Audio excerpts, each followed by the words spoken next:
Bien, muchachos, escuchen bien. En estadística es tan importante la interpretación del número que dio el cálculo del parámetro como el cálculo. O sea, no podemos hacer cálculo solamente sin interpretar lo que quiere decir ese cálculo. Así, por ejemplo, fíjense bien, la interpretación de un parámetro debe llevar definición del parámetro. Si es, por ejemplo, una media aritmética, ustedes saben que una media aritmética es un promedio. Entonces se define como el promedio de la variable.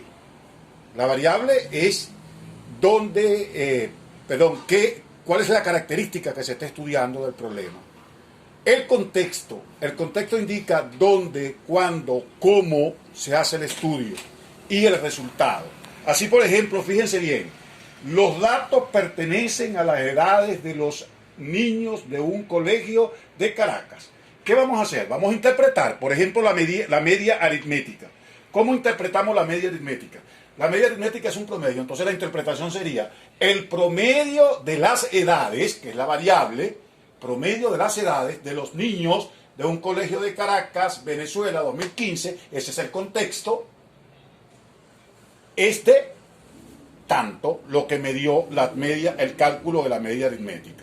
¿Estamos de acuerdo? Si es la mediana, por ejemplo, que vamos a interpretar, fíjense bien, esto es un ejemplo, ustedes decidan cómo lo van a colocar.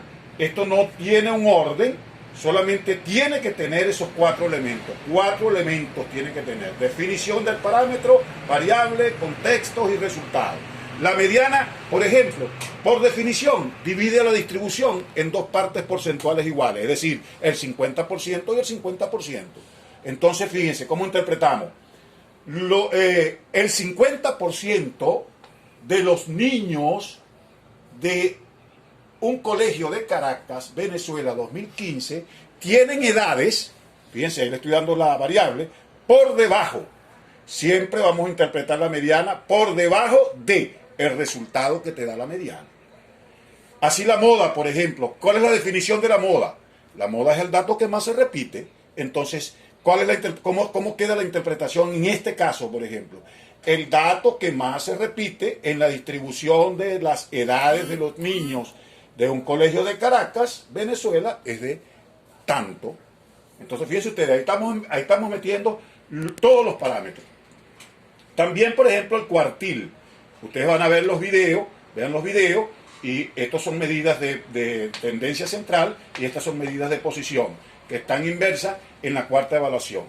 El cuartil divide la distribución en 4 partes iguales, es decir, cada cuartil tiene un 25% de la distribución. Q1, que es el cuartil 1, tiene el 25%. Q2, que es el cuartil 2, tiene el 50%. Q3, que es el cuartil 3, tiene 75%, y así sucesivamente hasta llegar al 100%. ¿Cómo interpreto yo un cuartil entonces? Tengo que interpretarlo de la misma manera, fíjense.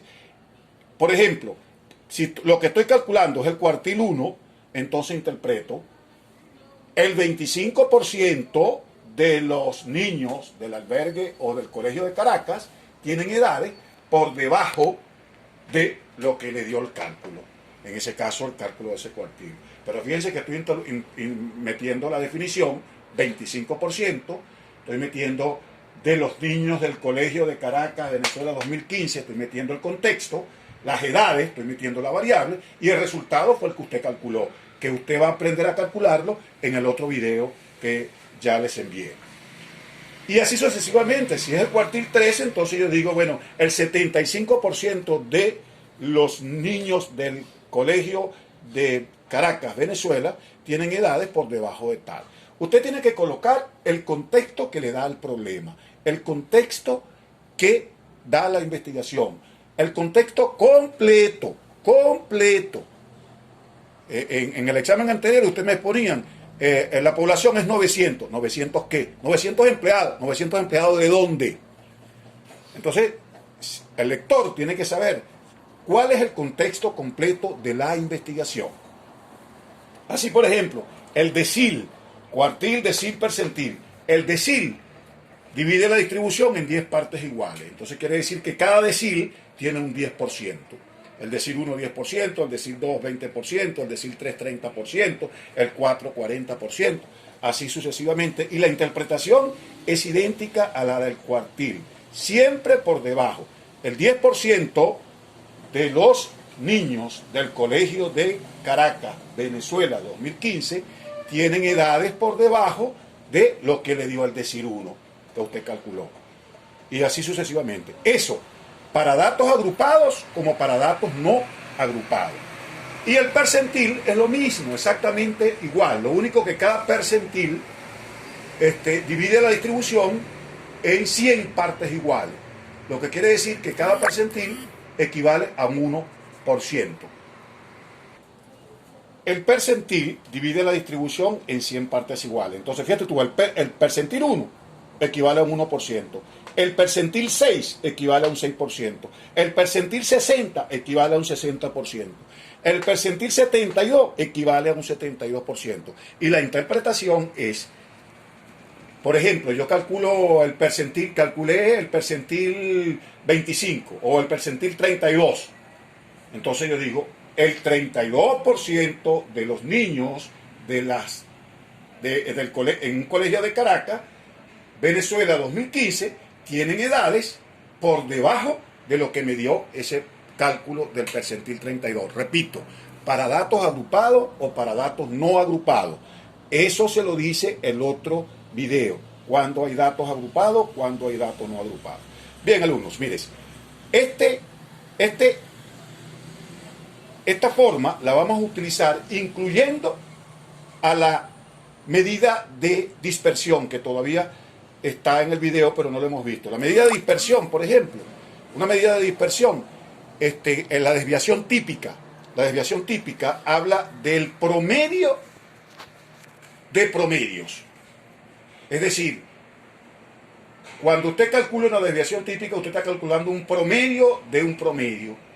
Entonces usted va a decir, para interpretar la desviación típica, es el promedio de las edades de los niños del albergue de Caracas, del